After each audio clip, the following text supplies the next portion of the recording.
안녕하세요. 지만 필리핀 미션 365 김영권 선교사입니다. 이번 미션 365는 3회에 걸쳐 선교사의 영역을 넘어서 선교의 지평을 넓히고 계시는 세 분을 초대해서 선교 사역을 들어보는 특집으로 진행하고 있습니다. 부제를 선교사 아닌 선교사 이렇게 달아보았습니다. 오늘은 그 첫 번째 시간입니다. 이분의 직함을 들어보시면 누구든지 금방 아실 텐데요. 비즈니스맨이시고요. 한인의 총연합회 회장, 또 필리핀 한인 상공회의소 회장을 역임하셨습니다. 그리고 필리핀 한국국제학교 이사장을 역임하신 분입니다. 현재는 유니그룹 회장이시고 소록 유니재단 이사장을 섬기고 계십니다. 마카티 새생명교회 장재중 장로님 모셨습니다. 반갑습니다, 장로님. 네, 반갑습니다. 안녕하세요. 제가 이제 굵직굵직한 직함만을 말씀을 드렸는데도 한참 시간이 걸렸습니다. 이에 소개한 직함이나 또 비즈니스 외에도 여러 일들을 하고 계시다고 들었는데 직접 한번 소개해 주시면 감사하겠습니다. 네, 필리핀에서 그동안 한 일들이 제법 좀 있는 것 같은데요. 제가 그 필리핀 생명의 전화를 창설해갖고 한동안 계속 운영을 했고, 그다음에 필리핀의 국제기아 대책 회장으로서 제가 한참 동안 섬겼었습니다. 그다음에 현재는 그 필리핀 이외에 국제적으로 KBM 글로벌이라고 해서 코리아 비즈니스 미션 글로벌, 그래서 전 세계에 나가 있는 크리스찬 사업가들, 그다음에 또 선교 사역을 하시는 선교사님 중에 또 비즈니스를 하시는 분들이 네네, 그렇습니다. 이렇게 다 모여서 전 세계적으로 저희가 그 사례를 같이 나누고 배워가고 그거를 문서화해 나가는 작업을 하는 게 KBM 글로벌이 있고요. 또 최근에는 그 ICDM이라고 인터내셔널 센터 디아스포라 미션이라고 해서 국제 디아스포라 선교센터가 한국에서 발기가 됐는데 거기에 제가 이사로 또한 섬기고 있습니다. 비즈니스 쪽은 주로 해운 물류, 그다음에 IT 소프트웨어 쪽을 여러 개 회사를 현재도 운영하고 있습니다. KBM 글로벌 저 처음 들어보는 사역인데 장로님 사역 좀 구체적으로 좀 한번 말씀해 주시면 감사하겠습니다. 네, KBM 글로벌이 이제 예전에는 뱀이라고 많이 했죠. 그렇습니다. 비즈니스 에스 미션. 네네.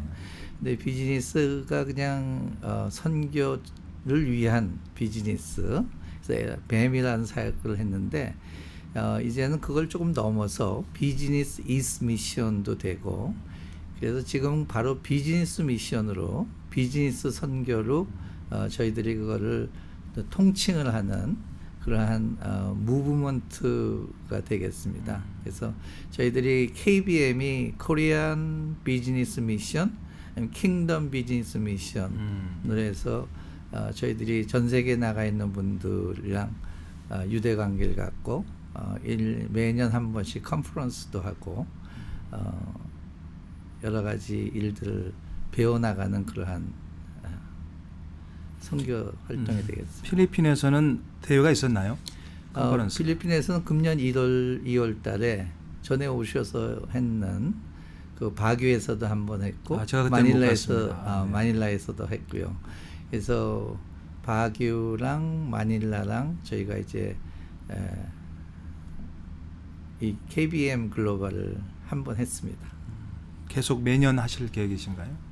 꼭 필리핀에서 하는 게 아니고 네네. 나라를 옮겨가면서 지금 하고 있습니다. 이제 9월 달에 한 달간은 설악산에서 전 세계에서 모여서 하고, 또 한 번은 다른 나라에 가서 하는데 금년에는 이제 필리핀에서 했습니다. 네. 내년에 아마 베트남에서 할 것 같습니다. 장로님 필리핀에 정착하신 지 올해로 지금 몇 년째신가요? 지금 정확히 34년 4개월 된 것 4개월 같습니다. 역시 비즈니스맨이십니다. 거의 35년이 됐는데요. 참 오랜 시간이 참 금방 간 것 같네요. 네. 역시 비즈니스맨답게 4개월까지 말씀해 주시는데 어떻게 필리핀에 정착을 하시게 되셨어요? 네, 필리핀은 저는 한국의 배재중고등학교를 나오고 부산에 있는 한국 국립해양대학을 나와서 외항선 선장을 했습니다. 그래서 20대에 전 세계를 배를 타고 한 60개국을 다녔고요. 젊은 나이에 이제 세상을 좀 일찍이 본 셈이죠.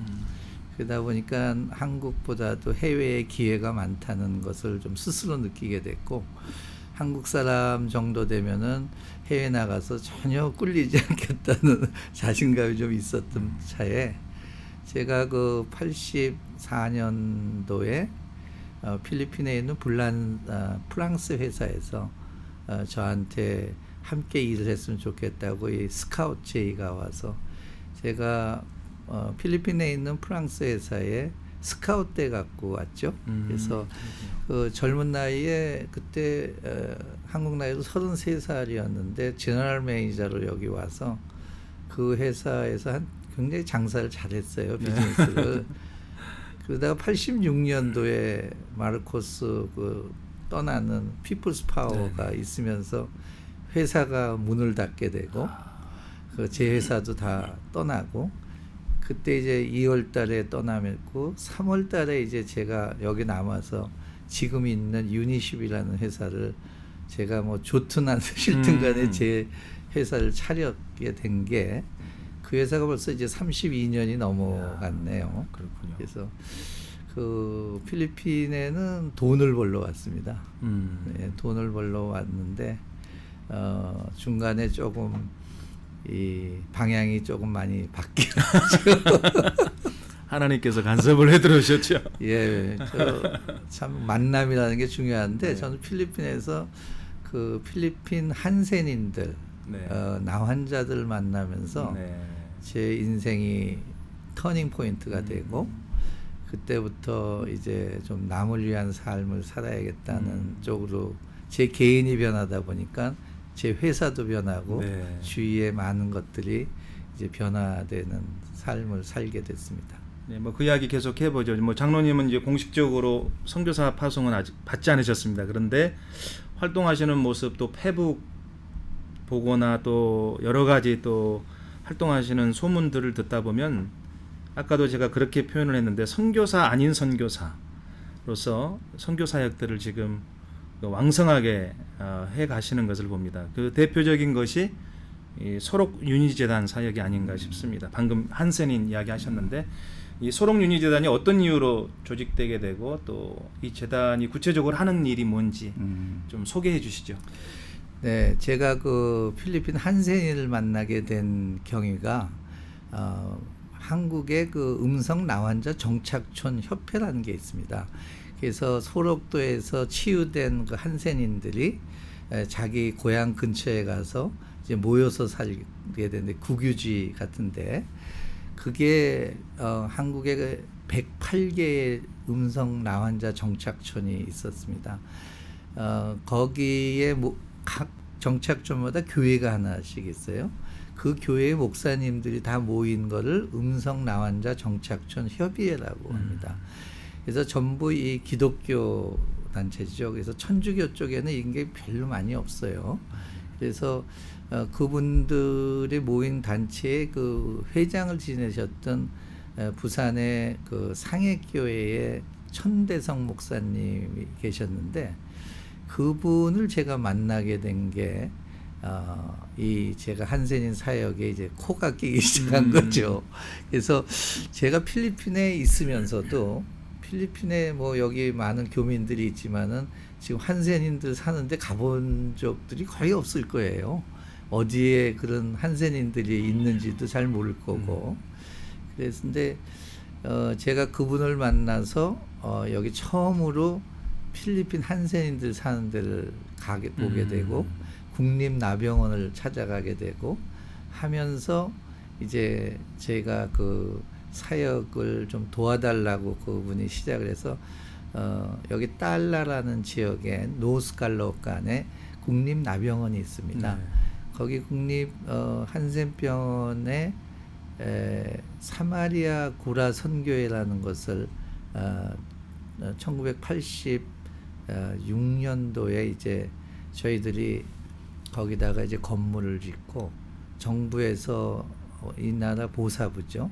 그래서 3헥타르의 땅을 저희가 받아갖고 거기에 그 국립 나병원에서 치유된 사람들을 재활하는 그런 센터를 우리가 운영을 하겠다 하는 그 이제 그 천대성 목사님이 그런 생각을 갖고 저보고 도와달라고 그랬는데 저는 그때 뭐 사실 그분을 안 지도 얼마 안 됐고 뱅콕에 출장 갔다가 공항에서 만나갖고 마닐라 내가 이제 가이드를 한번 해준 게 2년이 돼갖고 그분이 오면은 저보고 연락해서 제가 기사해서 다니게 되고 했는데 기사하면서 쫓아가다 보니까 이제 그런 데를 가게 되고 그렇게 해서 시작을 했는데 그 재활센터를 진다고 하고 설계도도 갖고 와서 이거를 한국에서 이제 돈이 다 오면 진다 이렇게 했는데 그거를 시작을 처음에 그 시작 자금을 내고 건설업자에서 했는데 그 다음에는 이게 돈이 안 오는 거예요. 그래갖고 하여튼 우여곡절에 그거를 제가 돈을 내갖고 네. 그 마을을 다 만들게 되면서 이게 코가 끼기 시작한 겁니다. 그래서 그 사마리아 구라 선교회에 하시다가 저희가 이제 저는 그게 제 일이 아니라고 생각을 했죠. 저는 비즈니스맨이니까 네. 그건 선교사님들이 하고 하는 거지 제 일이 아니다라고 생각을 했는데 결국은 나중에 제가 거기에 도망 가는데도 또 끌려가고 또 끌려가고 해서 제가 이제 한 2000년도 됐을 때 제가 더 이상 도망을 못 가겠구나. 그러면은 내 자의로 한번 해보겠습니다 하고 하나님한테 내가 서약을 하면서 이제 이걸 제대로 해야겠다 그래갖고 2002년도에 소록 윤희 재단을 제가 설립을 하고 그래서 저희 회사가 이제 윤희고 소록은 소록도에서 네. 지금 소록도에 저희가 같은 MOU를 같이 해갖고 이름을 사용한 허가를 받고 저희들이 회사에서 저희들이 어떻게 보면 CSR이죠. Corporation Social Responsibility 해서 기업의 사회적 공여 그런 사업으로 재단을 만들어 갖고 시작을 했는데요. 저희가 3개의 그 선교 센터 빌리지를 만들었죠.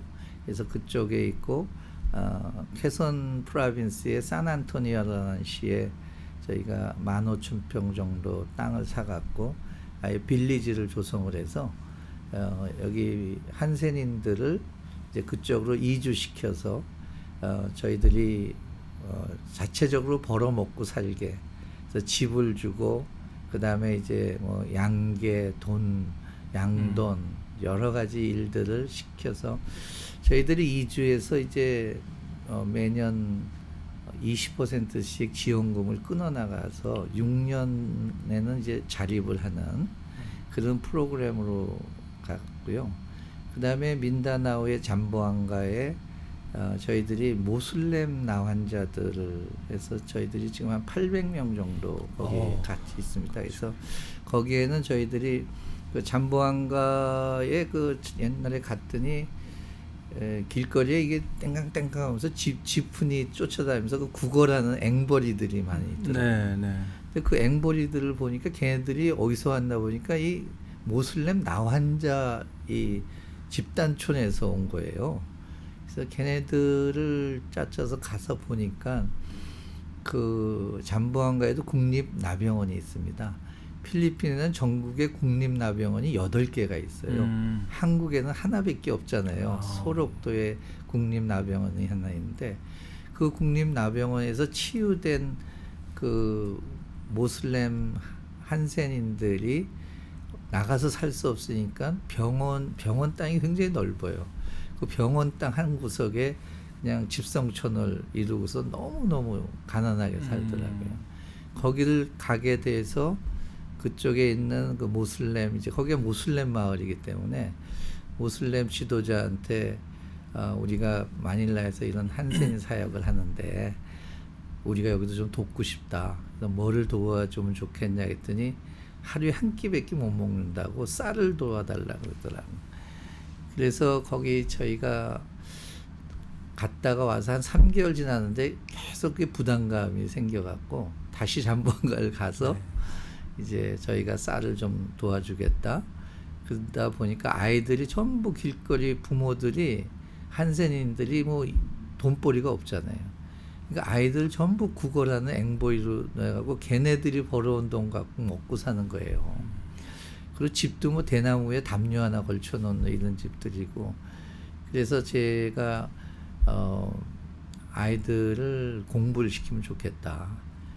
그래서 그 병원에도 허락을 받고 그 무슬렘 그쪽에도 허락을 받고 그 모스 거기에 이제 모스가 하나 있어요.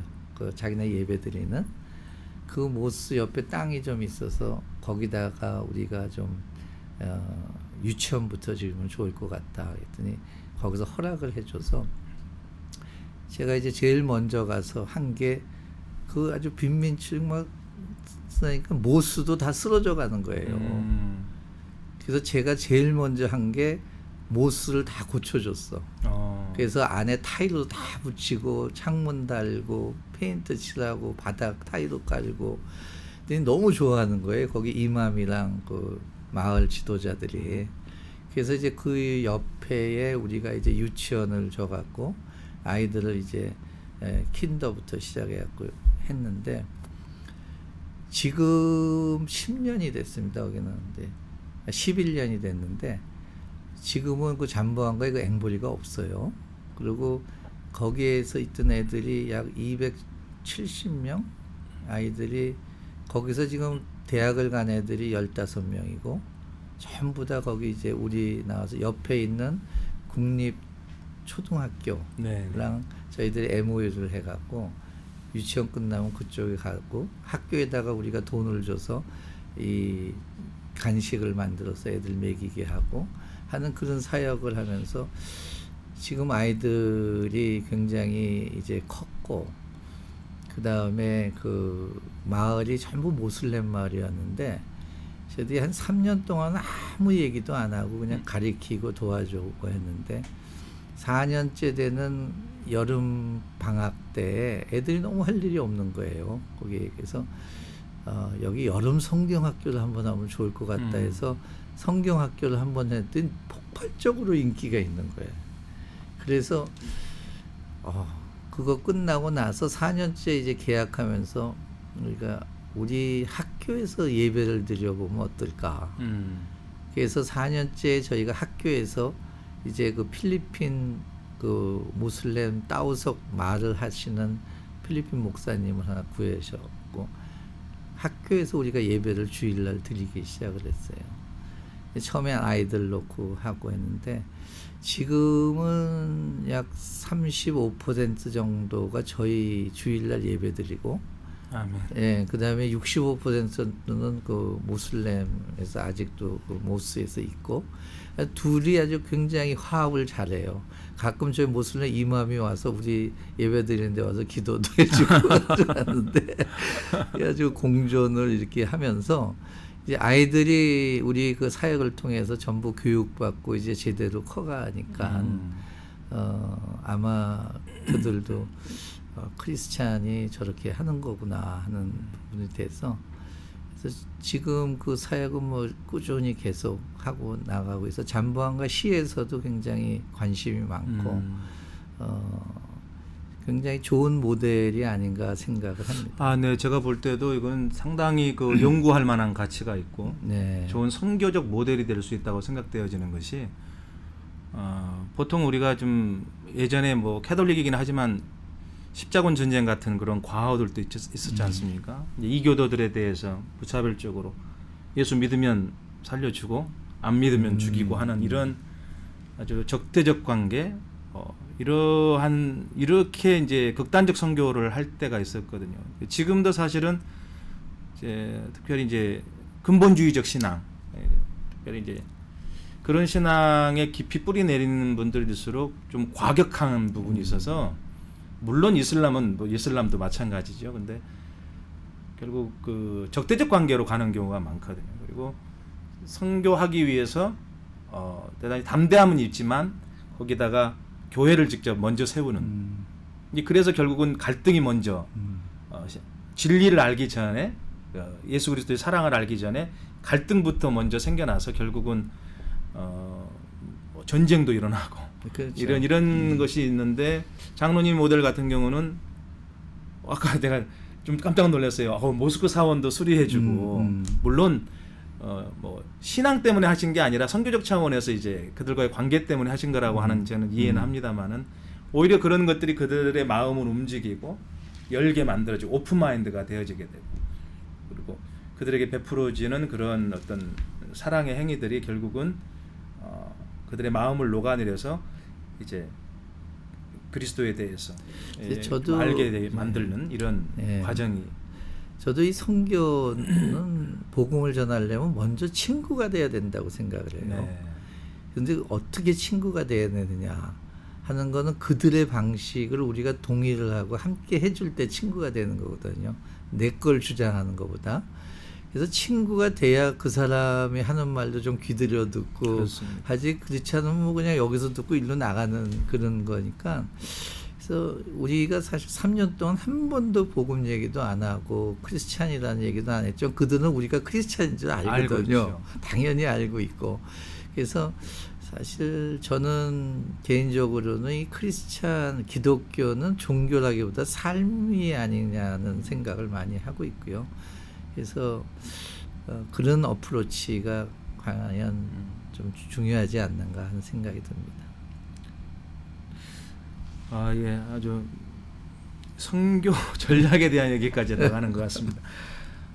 소록 윤희재단 외에도 장로님께서 좀 관여하면서 하시는 선교 사역들이 있으면 좀 말씀을 부탁드립니다. 네, 저는 저희 특별히 민다나오에 좀 마음이 가 있습니다. 네. 그래서 민다나오 모슬렘 사역 쪽으로 저희가 좀 두 가지 하고 있는 부분이 하나는 저희가 그 다바오의 그 맹고 라디오를 저희가 이제 저희 회사가 맹고 라디오의 지분을 크게 갖고 있는 주주입니다. 그래서 맹고 라디오를 인수할 때 저희가 함께 참여하면서 그 FM 라디오를 통해서 우리가 복음 방송을 특별히 모슬렘 쪽으로 하는 그 일과 그 다음에 그 MET라는 매트라는 선교 모임을 저희가 좀 이렇게 하고 있는 게 있습니다. 이게 민다나오 에스닉 팀이라 그래갖고 민다나오 종족 팀이라고 그래서 한 20개 되는 민다나오의 모슬렘 각 부족에서 모슬렘이었다가 크리스찬이 된 개종을 한 우리는 그걸 MBB라 그럽니다. 모슬렘 백그라운드 브라더라고 하는데 그런 분들이 신학 교육을 받고 다시 자기 종족에 들어가서 자기 종족 말로 지금 선교를 열심히 하고 있습니다. 그래서 이분들을 저희가 이제 계속 지원을 해주고 그 다음에 저희가 1년에 2번씩 모아서 그 세미나도 하고 나누고 그 다음에 이제 메디컬 미션 그 다음에 여러 가지 사역들에 이제 저희가 후방에서 계속 로지스틱 자금으로 저희가 좀 해주죠. 그래서 그쪽에는 제가 이름이 좀 다른 이름을 쓰고 있습니다. 꾸야 아베라 그래갖고 그래서 아베라는 뜻이 있나요? 에브라함의 에이브라에서 예. 그래서 그쪽 모슬렘 사역을 저희는 하고 있는데 이 소록 윤희재단은 한센인과 노숙자 사역을 지금 함께 하고 있죠. 그래서 마닐라 시청 옆에 있는 그 조이풀 처치라는 노숙자 사역이 송동현 목사님이 처음 시작을 했는데 지금은 은퇴를 하셨습니다. 나이가 많으셔서. 그래서 초창기부터 제가 이제 같이 옆에 도와주시다가 이 목사님이 도무지 나이가 많아서 못해서 우리 소록 윤희재단에 이 사역을 완전히 넘기서 갖고 저희가 이제 완전히 필리핀 사람이 운영하는 체제로 바꿨습니다. 그래서 송동현 목사님이 계실 때는 이제 영어로 이렇게 했는데 지금 전부 따갈록으로 이제 해서 그 노숙자들이 매 주일마다 약 한 300에서 400명 정도가 와서 노천에서 예배를 드리고요.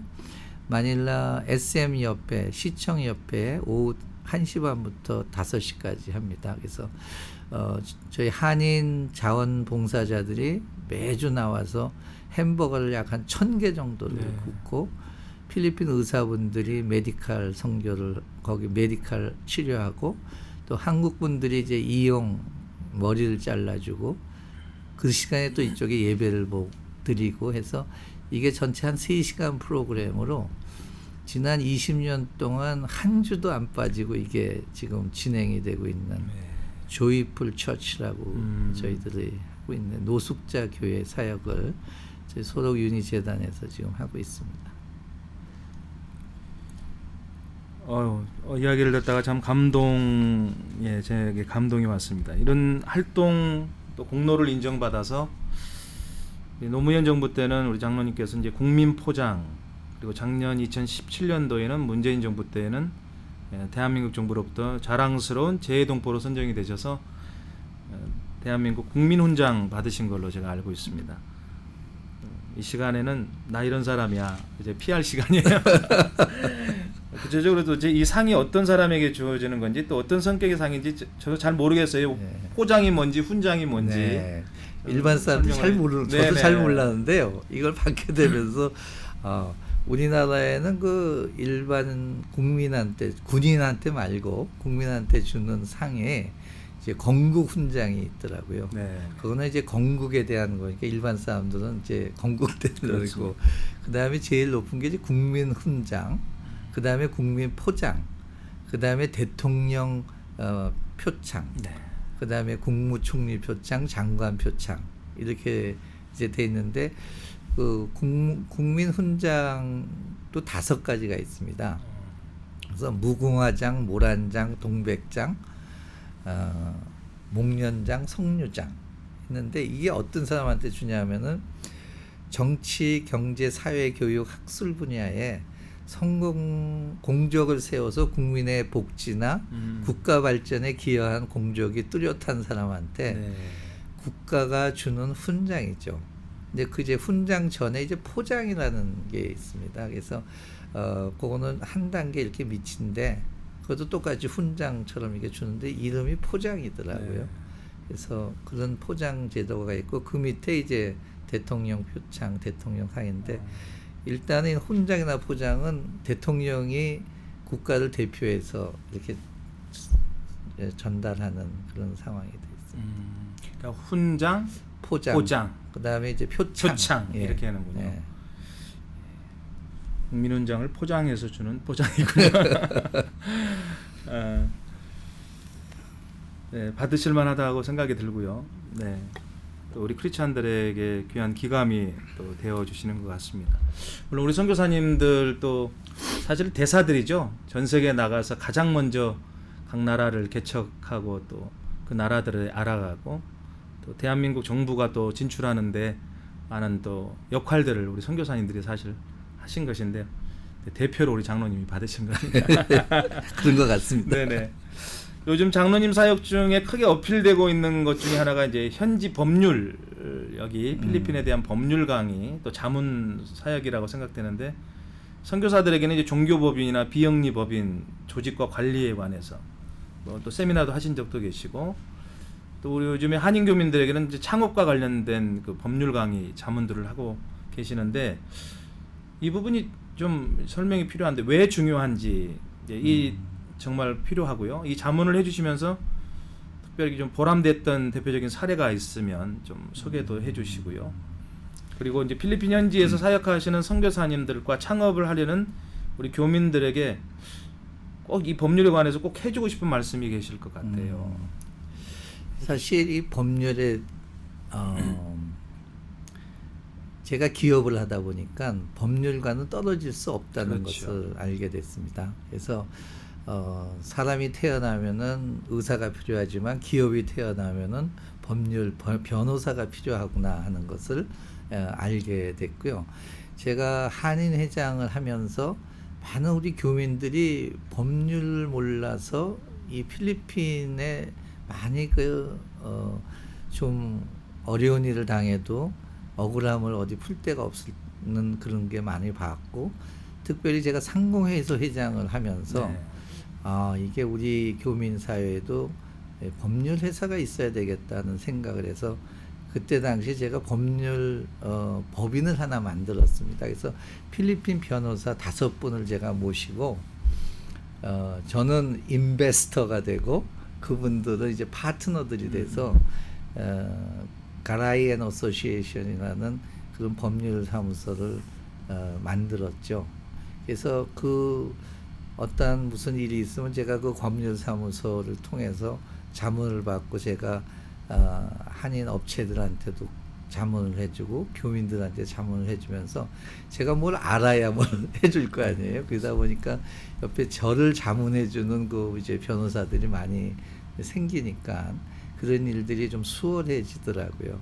그러면서 이제 자꾸 이제 법에 대해서 좀 알게 되고, 그래서 생활 법률이 이 정도는 좀 알면 좋겠다 해서 제가 이제 오래전부터 생활 법률에 대해서 제가 강의도 하고, 또 선교사님들한테는 법을 알면은 선교가 더 능률적으로 효율적으로 될 수 있다는 그런 제목을 갖고도 또 강의도 한 적이 있습니다. 그래서 지금 사실 우리 선교사님들은 많은 분들이 기도로 참 정성으로 헌금을 해서 많이 보내온 그런 돈이잖아요. 그런 게 선교 사역에 쓰이는데, 특별히 뭐 땅을 구입을 한다거나 건물을 짓는다거나 막 이렇게 하면서 보니까 그러한 그 피해를 보는 게 굉장히 많더라고요. 또 이 나라에는 이 어떤 그 법인체, 선교 단체라든지 기업이라든지를 세워야 또 어떤 행위를 할 수가 있기 때문에 그걸 그냥 현지 사람들 아니면 여행사 사람들이 회사 하나 세워줄게 그래갖고 그냥 그렇게 세우고서는 그걸 갖고 관리도 안 하면서 그냥 난 회사에 있다 그러고서는 그 밑으로 모은 걸 다 했다가 나중에 다 이게 날아가는 이렇게 다 보면 선교 지원하는 데랑 현지랑 또 문제가 생기고 이러한 부분들이 굉장히 많이 있는 것 같아서 제가 이제 이런 선교사님들한테도 이런 필요한 법률적인 거는 강의도 하고 조언을 좀 많이 해주고 있고요.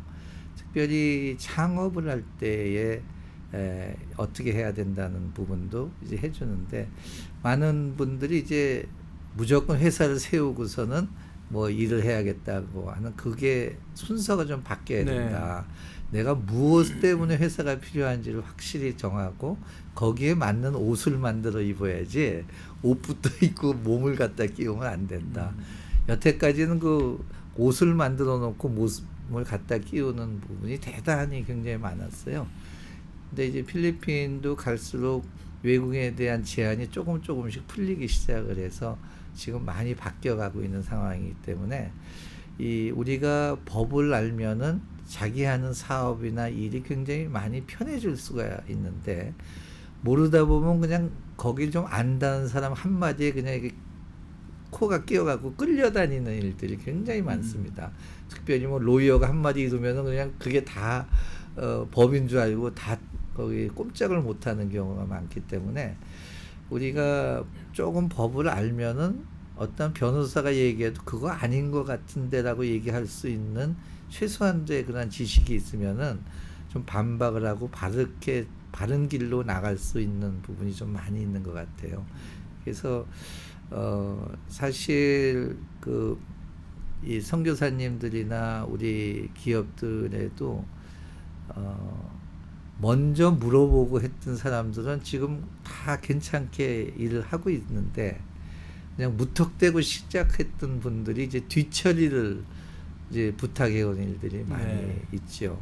그래서 한 예는 어느 선교사님이 현 지역에 땅을 이렇게 하고 교회를 갖다가 이제 졌는데, 또 현지 목사님들 이름으로 그 땅을 사고 이제 교회를 거기다 짓고서는 내부만 이렇게 얘기를 하면서 나중에 다시 그 재산권을 현지 그 사람한테 받아올래니까 그걸 못 받아는 이런 케이스들도 있고. 근데 이제 그런 현지 분들도 법을 또 잘 몰라요.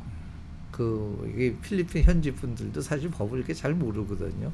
그냥 외국인이 땅 못 갖고 있다 이 정도밖에 모르지 어떻게 해가면 길이 있다는 걸 모르기 때문에 이제 그런 부분들은 사실 그 필리핀 분이랑 선교사님이랑 같이 이렇게 만나서 제가 중간에서 얘기를 하면서 이거를 법인으로 하나 만들고 그 다음에 땅은 땅이고 교회 건물은 교회 건물을 따로 소유를 하고 그래서 지금 건물은 외국인도 다 소유를 할 수가 있거든요.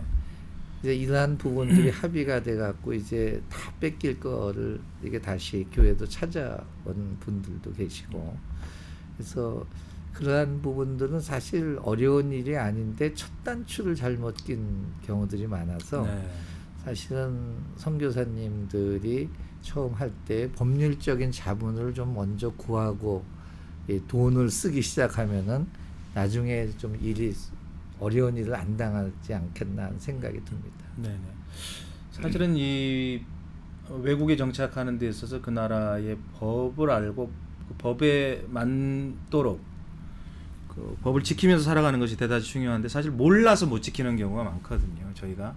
저도 경험을 해보는데 사실은 우리 한인 교민들도 이번에 빠라냐케에서도 그런 일들이 벌어졌고 솔직히 디테일한 법들을 몰라서 내가 뭘 잘못했는데 이제 이런 경우들도 많고요. 그래서 사실은 중요한 전방 선교지에서 중요한 후방 선교의 한 부분이라고 저는 생각이 되는데 그런데 사실은 이게 어디다가 법률 자문을 하기도 참 정보를 구하기도 어렵고 또 어디 컨설턴트에다가 하려고 하면은 또 거기는 또 유료 돈이 많이 들기도 하고요. 그래서 사실은 우리 한인 교민들 또 특별히 우리 크리스찬 우리 선교사님들이 이 선교지에 필리핀에 정착하는 과정 속에서 이런 것들을 공식적으로 좀 자문을 구할 수 있는 어떤 조직이라고 그럴까요? 단체들이 사실 필요한 상황인 것 같아요. 물론 구체적인 법적인 것들을 해나가는 서류라든가 이런 것들은 이제 유료로 할 수밖에 없겠죠. 또 유료 컨설턴트들이 있기 때문에. 그러나 어떤 방향을 알려주고 이렇게 하면 문제가 해결될 겁니다라고 좀 지시라도 해줄 수 있는 그런 좀 어떤 우리 민간 단체라고 그럴까요? 한인 사회에 좀 그런 것들이 있었으면 좋겠다고 생각되는데 혹시 장로님 뭐 그런 쪽에 생각해 보신 적은 없으세요? 전에도 이제 저는 이런 일들을 좀 많이 해왔기 때문에 제가 그 선교사님들 그런 때 가면 항상 저를 컨택을 하라고 얘기를 합니다. 그래서 개인적으로 많이 이제 연락이 오신 분들도 많고 근데 이제 사실은 제가 선교사 협회나 이런 데에 제가 이제 법률 자문 같은 거를 이렇게 해서 선교사님 중에 어려운 일이 있으면 저한테 연락이 오거나 협회를 통해서 와도 충분히 저는 해드릴 수 있고 왜냐하면 이제 제가 다 한다는 게 아니라 제가 아는 거 플러스 제가 모르는 건 제가 물어볼 때가 많거든요. 현지 변호사들도 많고 그래서 이제 길을 찾아갖고 이렇게 어드바이스를 해줄 수 있기 때문에 그런데 제가 보니까 이제 선교사님들 특히 보면은 이걸 아무한테나 얘기를 못하는 케이스가 너무 많더라고요. 같은 선교사님들끼리인데도 얘기를 못하는 거예요. 그러니까 협회에 가서 얘기를 하자니 그렇고 해서 또 그게 여러 가지 이제 연결된 문제가 또 많잖아요. 교단도 그렇고. 그러다 보니까 개인이 연락하는 게 가장 좋은 것 같아요. 그래서 사실 어떤 단체나 이런 그룹이 아니고 지금 상태처럼 저도 지금 선교사님들 카톡방 있잖아요, 마닐라에. 그렇습니다. 지금 뭐 550명 정도 있는데 거기에 들어가 있거든요. 그래서 거기 있으면 저한테 개인 카톡을 보내시거나 하면은 제가 이제 1대1로 이렇게 어드바이스를 해드릴 수 있기 때문에 제가 볼 땐 제일 먼저 이 법을 몰라서가 아니라 법을 통해서 길을 찾아보려는 노력이 좀 부족한 것 같아요.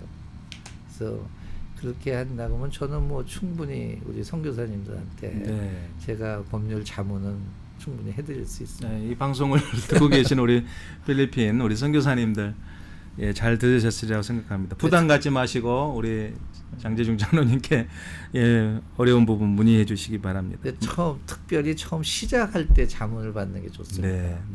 사고 친 다음에 자꾸 어렵죠.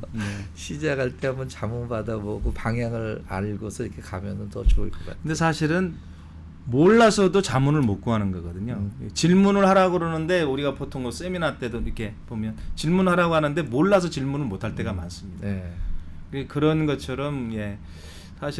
그래서 사실은 그런 그 정기적인 세미나 같은 게 있어서 참석을 하다가 보면 자기가 몰랐던 걸 알게 되고 그래서 알게 되면 또 더 질문거리가 생기게 되는데 사실 그런 경우들이 좀 많은 것 같습니다. 네. 어쨌든 예, 먼저 일을 하시기 전에 사역하시기 전에 우리 선교사님들 먼저 법적인 것부터 확실하게 좀 알고 시작하시는 게 너무 중요한 것 같습니다.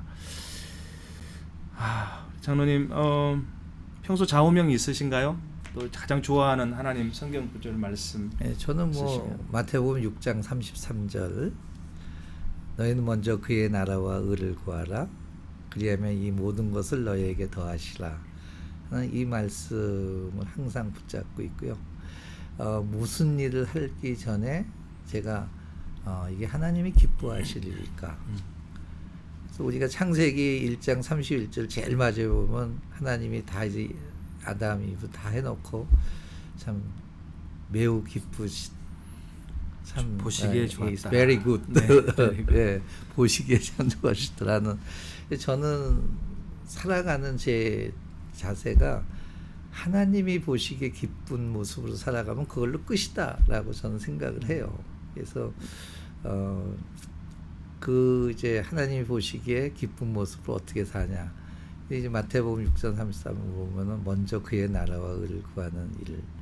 그래서 어떤 일보다도 하나님께 먼저 컨설팅을 하고 하나님을 한번 생각을 해보고 또 내가 하는 일이 어떠한 하나님의 나라와 관계가 되는가. 그래서 이제 저희는 비즈니스 세계에 하나님 나라가 임하는 것이 사실 CBMC의 그러한 명제이기도 하지만은 저는 비즈니스가 저희한테는 굉장히 중요한 부분이 되기 때문에 이 말씀 붙잡고 살아가고 있습니다.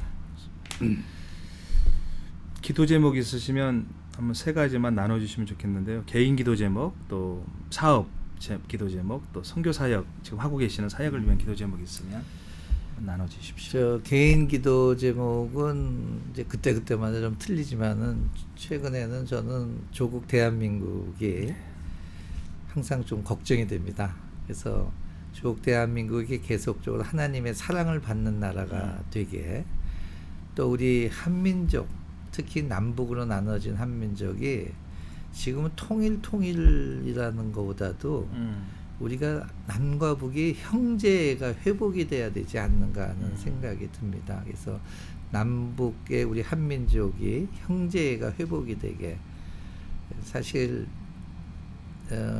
이스라엘도 보면은 남과 북이 갈라져서 오래 있었지만은 그 제가 11개사기나 있는 거 봐도 하나님이 양쪽을 합하는 행위를 한 적이 별로 없어요. 통일이 나눠진 상태가 하나님을 버리고 갔기 때문에 그걸 하나님이 누구를 시켜서 이걸 통일시켜라 이렇게는 안 하고 2개를 따로 이렇게 계속 해나갔더라고요. 근데 특별히 이제 남쪽 북쪽이 같은 형제니까 사랑을 하는 그런 부분들이 많았는데 그런 제가 조국 대한민국이 계속적으로 하나님의 사랑을 받는 나라가 되고 남과 북의 한민족이 형제가 회복이 되는 그런 기도를 개인적으로 하고요. 비즈니스 기도는 저는 이 하나님이 저한테 주신 탤런트가 일자리 창출인 것 같습니다. 그래서 제 기도 제목은 이 땅 필리핀에 더 많은 일자리를 창출할 수 있게, 그래서 일자리를 통하여 하나님 나라가 확장될 수 있게.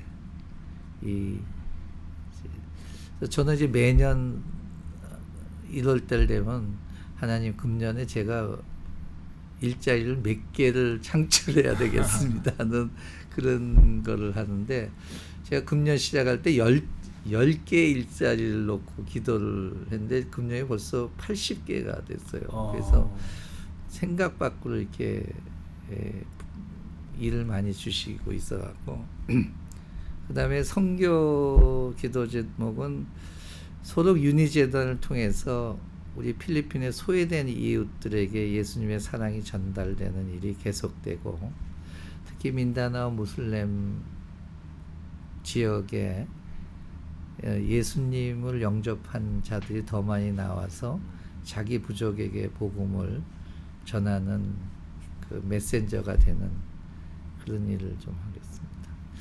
제가 사실 필리핀에서 3년간 신학을 했거든요. 그래서 얼라이언스 그라듀에이트 스쿨에서 했는데 신학을 하면서 저는 이제 선교학을 했는데 뭐 안수 받으러 갔는데 저는 그냥 회장 장로가 좋지 목사가 안 썼습니다. 그 목사 보이면 완전히 몸이 이제 딱 모르게 딱 제한이 되는 것 같아서. 목사님 되시면 하나님이 먼저 재물부터 저기 다 가져가시더라고요. 그래서 연단하시려고. 그래서 저는 하는데